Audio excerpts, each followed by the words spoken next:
It's not safe. Before you cross me, look both ways. Leaving the scene with no trace. None in my league. You out of place. I'm not at the top. I'm outer space. Can't eat with us. We're out of place. I'm doing fine. I'm feeling great. You're not my fan. You can't relate. Straight talk going. It's not safe. Before you cross me, look both ways. Leaving the scene with no trace. None in my league. You out of place. I'm not at the top. I'm outer space. Can't eat with us. We're out of place. I'm doing fine. I'm feeling great. You're not my fan. You can't relate. Straight talk going state to state.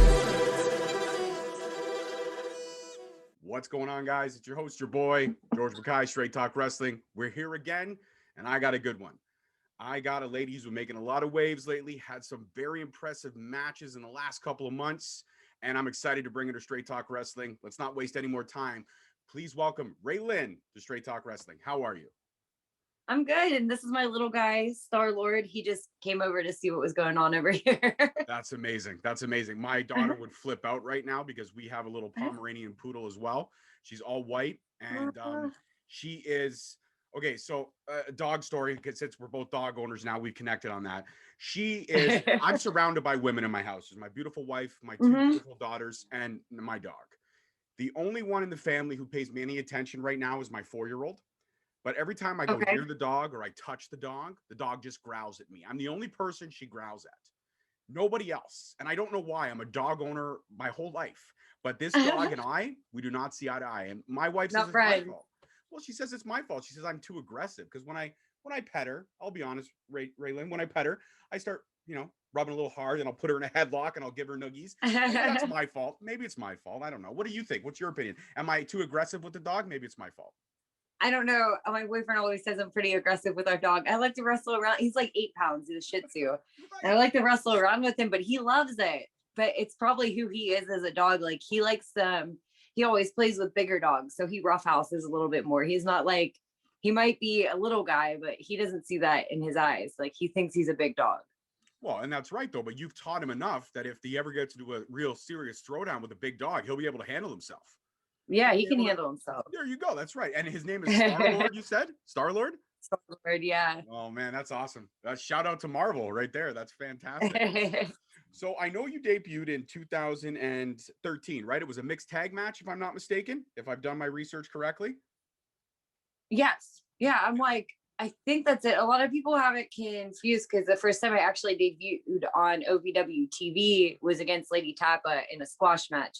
So yeah, my actual first match was the mixed tag match. It was an OVW homecoming. There you go. So good job. I got my research right. I forget it too. So you've had an amazing career. You've wrestled all over. But some of the most matches that I remember you from is I remember you actually from 2017. You had a squash match with a lady I'm not really a fan of in WWE. You had about a 1-minute match with Nia Jax. I'm not a big fan of Nia Jax just because I find her to be a wee bit overrated in terms of the skill level with all the rest of the women in the division. But I do remember you from that match. I actually went back and watched the clip, and I think it was a little bit unfair. I don't like those squash matches because I think that the up-and-coming talent or the talent in the area should get a chance to shine when they're given those spots. But I do too, and that's why I think overshadowed. It's kind of cool how like AEW is doing the dark thing now because they are giving local talent time to shine. So that's kind of cool. I hope other places follow suit with that. And like I've had some matches at Ring of Honor as well, and they at least let you be a little bit of they let you be yourself in it, and I think that's cool. Absolutely, and it's a little bit more creative freedom, especially in those other organizations. Like I love ROH. I know a lot of the wrestlers over at ROH. Have had them on the show. They're just a fantastic group of people, and they're all passionate about the same things that we are, which is just the business, creating and telling great stories. And I just wish. Yeah, exactly. And kick-ass wrestling, because ROH does have some of the best. And it sucks when you're kind of in this whole thing, because ever since, 2019, there's just been this war apparently brewing. Everybody wants another, war between WWE and AEW. That's all brewing. But it's not letting the talent shine. And I love Dark. I love Dynamite, but I love Dark a little bit more just for that reason, where the local talent and the up-and-coming talent, they actually do have a place to shine. I like it. It's kind of like we were discussing this the other day. Me and my boyfriend were like, it's kind of more like it's like being at an indie show. It's raw. It's not like super over produced. Mm-hmm. It's like being at an indie show. It's like the creativity, you can tell that they're letting them be them. And that's what cool. Yeah, and that's the one thing you never want, especially when you get those breaks. You don't want your creativity to be stifled, but yours hasn't. And a couple matches that I've watched, I discovered you December of 2020. You had an awesome match with La Rosa Negra. Okay. Mission Pro. It was you versus the Rosa Negra, and that's okay. Yeah, that was just a little.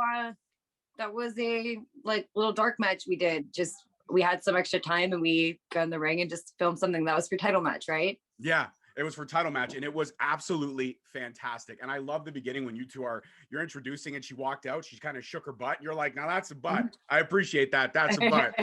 And you guys had a great match, and you told a great story. And I really thought there were a couple times where I thought you were going to pull it out, but she ended up getting the win over the submission. And that submission looked pretty uncomfortable.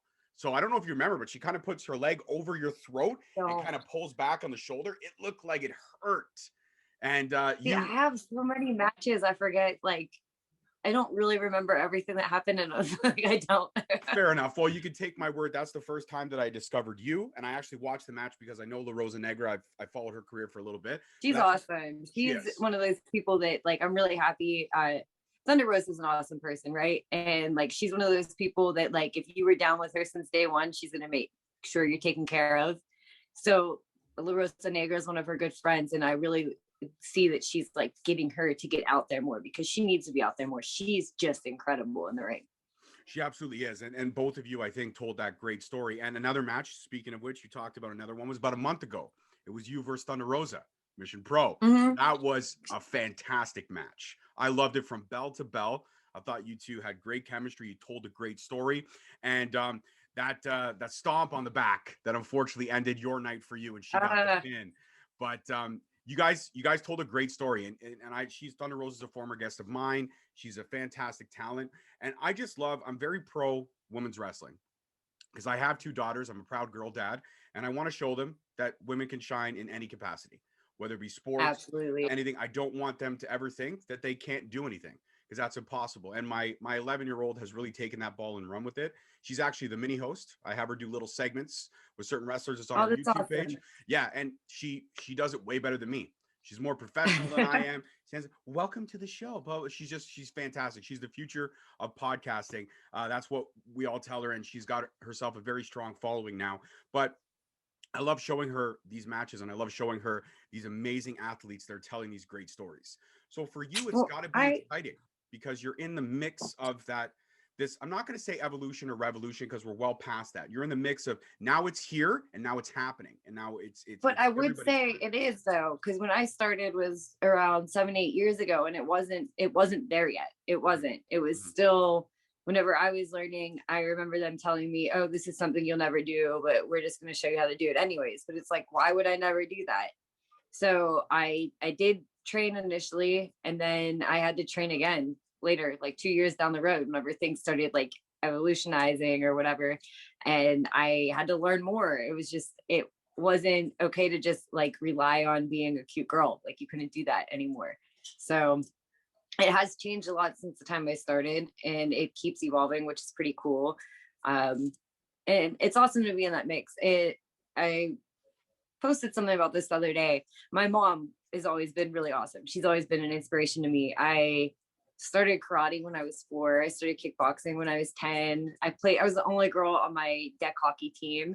I've always played sports, and sometimes I was the only girl on the team, but my mom never said, "Oh, you can't do that because you're a girl." My mom was always like, "You can do whatever you want. You can take over the world. This is yours. Do what you want." So I think that's really awesome to have like a strong, positive female role model like that. And then my stepdad as well. He always encouraged me. He was my coach a lot of the time. So I thought that was awesome. Absolutely. And do you find, because like you said, you were in the mix when things were just kind of starting, it wasn't where it is now, and now it's heir apparent. Would you say that the indies caught on first about how talented most of these women are, and then it transitioned into the bigger companies? Or would you say everyone kind of evolved at the same time? So I think the Impact was really pushing the limit with the women's wrestling first. Yes. They were letting the women be creative. They were letting them be who they were. They had segments that were longer than 3 minutes. They were having cage matches. They were doing it all. I remember one of the first matches I saw when I started wrestling school. It was because OVW and Impact were together at the time. So one of the first matches I saw was Gail Kim and Taryn Terrell. I can't remember what the pay-per-view was, but they beat the shit out of each other and they went hard. And it was really inspiring to see them just go like that, especially after I had been told like, oh, you probably won't do anything like that. And it's just like, they just kicked ass. Like they stole the show in my eyes. So I think Impact kind of started the whole trend. And that's kind of been a steady stream for them, because they started this trend in making women not be a second fiddler or pastor seat. It was like, no, we're going to stand here, we're going to kick ass, we're going to take names, and we're going to own it. And they also did that by being the first company to ever have the first ever female heavyweight champion. So they've broken down barriers, and hopefully everyone else wakes up and sees where they've started the upward trend. But I knew the answer, and I knew what you were going to say, and I agree with you 150%. Impact all the way. And actually, speaking of a role model, I consider you to be a role model. And it's because of one of these quotes that I seen on your Twitter. And it was, quote, to young wrestlers: the best advice I can give to any young wrestler is don't be afraid to move on from where you first started. Wrestling has many flavors of ice cream, and you can't get them all at the same store. Move around, learn from new people, but do your research on who is training you. And I thought that was the most simplistic way to describe it. You're right. You can't get all, I mean, you could go to Baskin Robbins and get 31 flavors, but it's not the only 31 flavors in the world. Yeah. I mean, what if you want soft serve? What if you want froyo? Like there's so much going on, you know?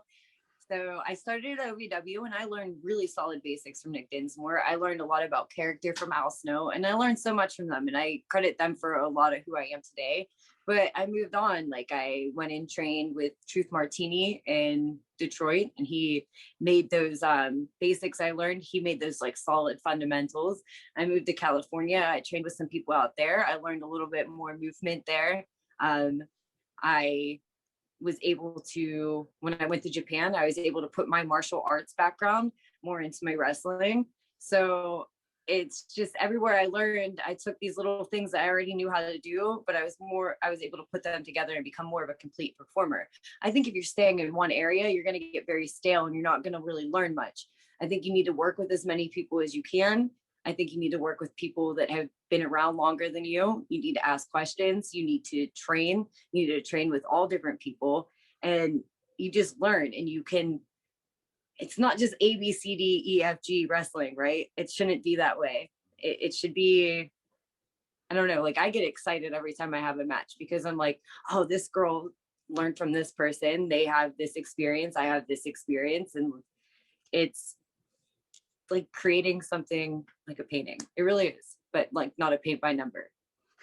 Absolutely. I call wrestling the great dance. When you have two amazing talents staring at each other across the ring and you're telling a story just with movement, there absolutely is no words. Yeah, okay, there's the occasional trash talk if somebody's in the corner, you're like, I got you, or I'm going to kick your butt or whatever, but it's literally telling this great story without any words. It's all visual.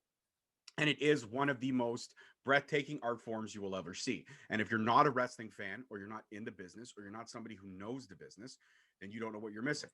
The first thing whenever you try to talk to a non-wrestling fan about wrestling, first thing you hear, it's all fake anyways. No, it's not. There's real risks that are involved. There's real movement. There's real training involved. You don't just wake up one morning and say, I'm going to be a wrestler and hop into a ring. Some people have. No. Some people have had to learn how to fly, but you have to train and you have to evolve. And everything you talked about, there's a great wrestler from here where I'm from in Ontario. His name is Holden Albright. And he mentioned to me when I know him. Yeah. I spent a lot of time in Toronto early on. Yes, that's right. You did mention, so you're an honorary Canadian, so that's good. Well, yeah, then there's no, I don't have to worry about that. You're going to know a lot of the names that I mentioned. But when he was on my show, he mentioned something called level up moments. And I told him that I was always going to steal this when I found the right person to ask the question.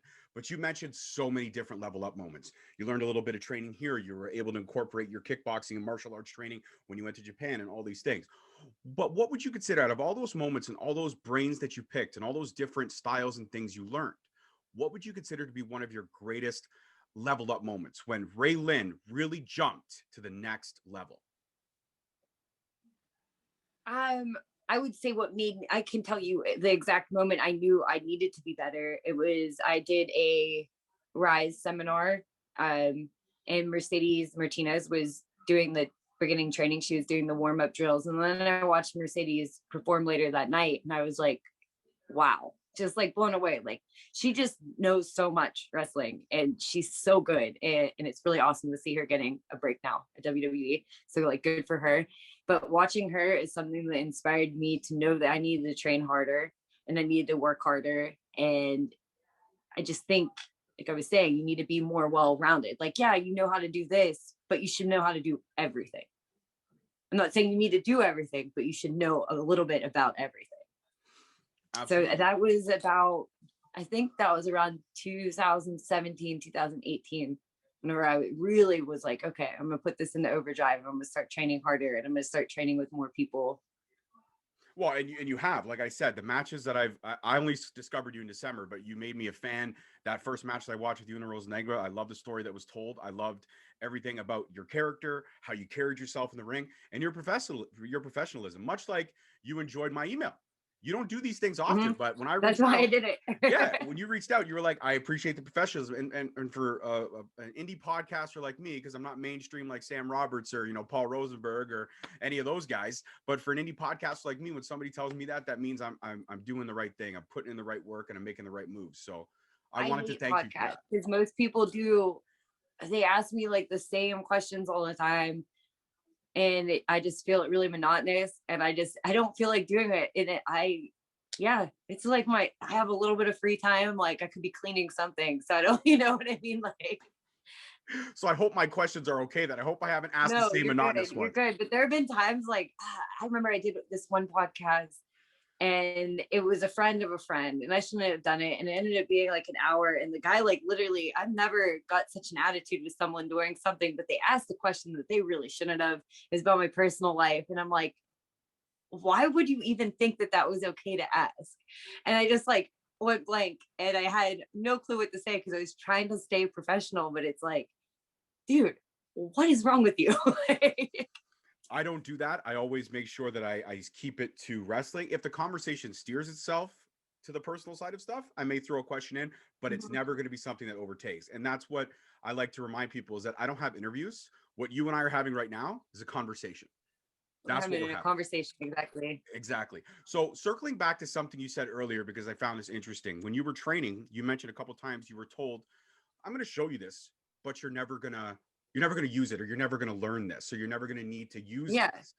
As a trainee, as an up and coming star trying to break into this business, did that stifle you in any way, or did that make you get even hungrier to say, no, I am going to use this one day. You're just going to wait and see. I just didn't really understand. I wasn't a wrestling fan going into wrestling. So training was hard for me. My story's way different than other people. I watched wrestling when I was younger, but I was like, it was like something I could take or leave. I was way more interested in the Power Rangers and the Ninja Turtles. My best friend, Corey Morgan, she loved wrestling. So I'd watch it every once in a while, but it wasn't my thing. When I was 23, I was bartending in a bar called Cheers and they watched it on Monday nights and I was like, guys, why are we watching this? But I found myself like drawn to it. I was like, oh, this is kind of fun. Like the characters are fun. And like, I enjoyed watching it at that point. So I'm 23 years old. My father passed away and I was like, man, my life is so boring. I keep doing the same things all the time. I'm cutting hair during the day. I'm bartending at night. I'm barely making enough money to get by. And like wrestling was on and I'm having these thoughts and I'm thinking like, those people like live the life. They're traveling, they're seeing everything. And they're performing in front of crowds. And like, I had always had like an energy, kind of, I would say a charisma or whatever that drew people to me. And I was like, I think I can do this. Right. So I kept telling my friends, I was like, I think I'm going to be a professional wrestler. And everyone just thought it was something like kind of funny I was saying. And 6 months after my dad died, I moved to OVW to start training in Louisville with Al Snow and Nick Dinsmore. So that's where it all started. So I was very naive going into it. And when someone told me I wasn't going to do something, I was just like, oh, they're probably right.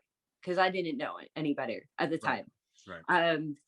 it took me seeing wrestlers like Mercedes Martinez and like Lufisto and Mickey James and stuff like that to realize like, oh, I am going to do this stuff. So I didn't get it at first and it didn't really bother me. And I kind of just went with the, oh, you're not going to do this. I was like, oh, I'm not going to do that. But I would say maybe a year or two into wrestling, I realized I am going to do all this. So that's whenever story. I went and trained again. Yeah, that's an amazing story. I loved it. I loved it. There's nothing wrong with not being a fan, getting into the business, and then sitting there saying, you know what?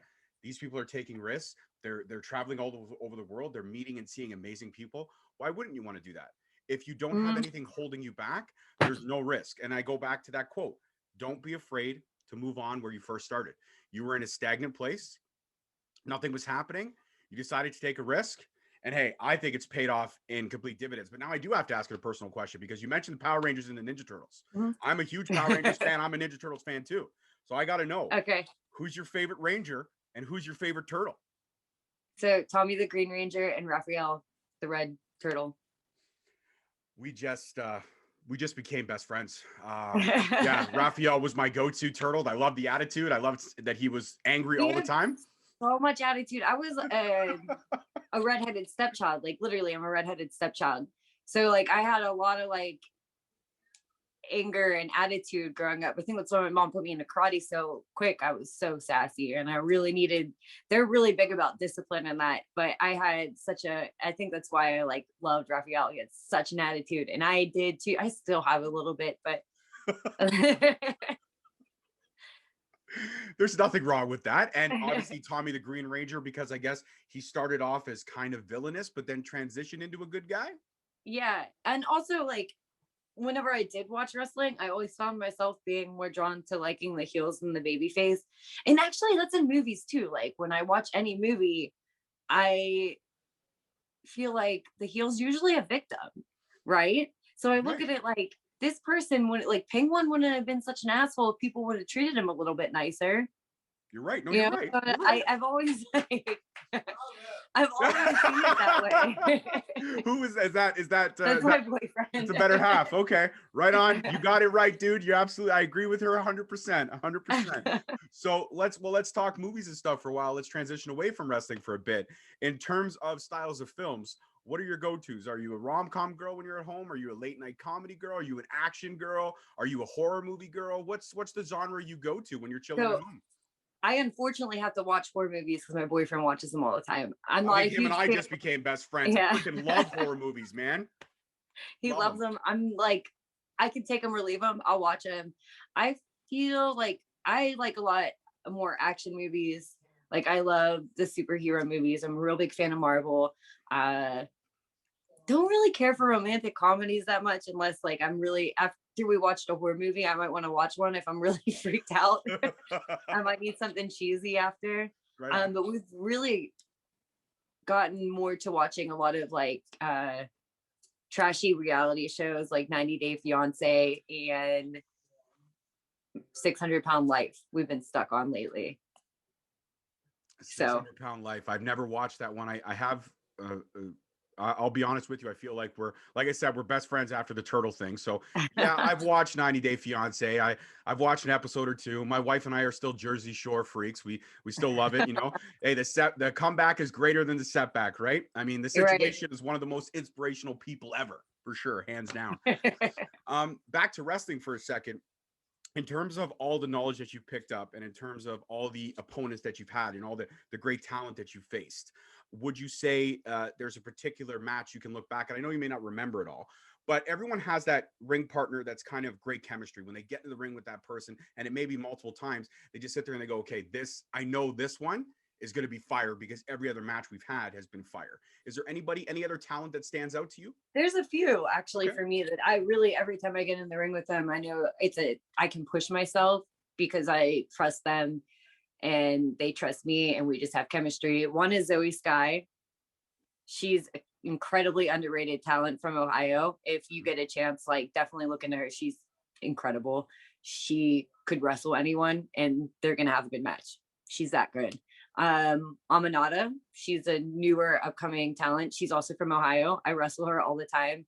We push each other. Like we really push each other and I love her. she is so like hungry. She just wants to learn more and she wants to do more. And she went to Japan right after me, same dojo. So we have a lot of chemistry. Thunder Rosa, every time I get in the ring with her, I know that we're gonna push each other to our max. And she's like, they're all sisters to me. I talk to these people on like a weekly basis. So anytime I get the chance to share a ring with someone that's like a close friend, I always know I'm gonna be like, okay, I'm ready for this one. This is exciting. Sounds like a great crop of support that you have around you, a great Mhm. group of talented females, and they all sound like they're amazing. And Oh, Holiday too. Can't leave her out. I'm sorry, say that one again. Holiday. Okay. I don't. Mhm. That's a name. The other three names I do know, but that's a name I don't know. So I'm gonna have to look into her for sure. She used to be Thunder Rosa's tag partner. Okay. Okay. Then I do know. I do know. Mhm. I never could put a name to a face. So that's my fault. If she's watching this, I'm sorry. I've embarrassed myself as a podcaster. I apologize for that one for sure. In terms of any more advice that you could give, because obviously you've picked up more knowledge as it goes, is if there's a young fan out there that's watching this, somebody is a fan of you, and they're sitting there and they're going, I kind of want to take a chance at that, or I want to make the moves. Is there any other advice you could give besides the amazing ice cream quote, which I still think is great? And I'm going to steal that too. I'm going to be honest with you and let you know that much like Holden Albright with the level up moments, I'm probably going to steal the ice cream quote. I will for sure. Oh no. That's okay. We're Did I good. lose you? Yeah. Sorry, my phone's going into low battery. I guess I should have charged it. But I think it's really important no matter what you do, whether it's you want to be a pro wrestler, you want to be a figure skater, a dancer, I'm also a barber. No matter what you do, you have to invest in yourself. You have to invest in your education. You have to invest in the way you carry yourself. You have to invest in the way you look. You have to invest in your tools. So anything you do, you need to put your mind to, and you need to figure out exactly what it is that's going to make you the best at what you do. And you also need to be a good person at the end of the day. Like you need to be able to communicate with people, because if you can't communicate with someone, like if I was a dick and someone sat in my chair and I wasn't being very nice to them when I'm going to cut their hair, they probably aren't going to come back to me. But if I can have a good conversation with someone and make them feel comfortable, they're probably going to come back every single time. And I feel like that's really, really important thing in anything you do, is being able to communicate with others. Absolutely. I think connecting with people and communicating is the way to do about it. Mhm. I connect with people, and you're right. You do have this energy. I was kind of sluggish this morning. I had to get my extra large cold brew to really kind of fire it up. But I feel inspired now, and I think that's a credit to you. So I have to ask this, because over here in Canada, we haven't had any indie shows. We haven't been able to go anywhere, and it's been a I know dire. you guys are so locked down. It's been a dire situation here, and the only wrestling I get is the internet-based wrestling, like searching for matches, discovering people like you, like I did in December, because I was searching for something new, salivating for a show, and I couldn't get to it. You guys, on the other hand, in the States, you have shows on a regular basis in front of crowds. You also have the stuff you're filming for the internet. I mean, how good is it to feel like wrestling is pretty much normal over there, because everywhere else is not the same? It's not. I took a lot of time off this year. I wanted to see my family around Christmas, so I quit wrestling. My last match was with Thunder Rosa back in November. I just started wrestling maybe 2 weeks ago.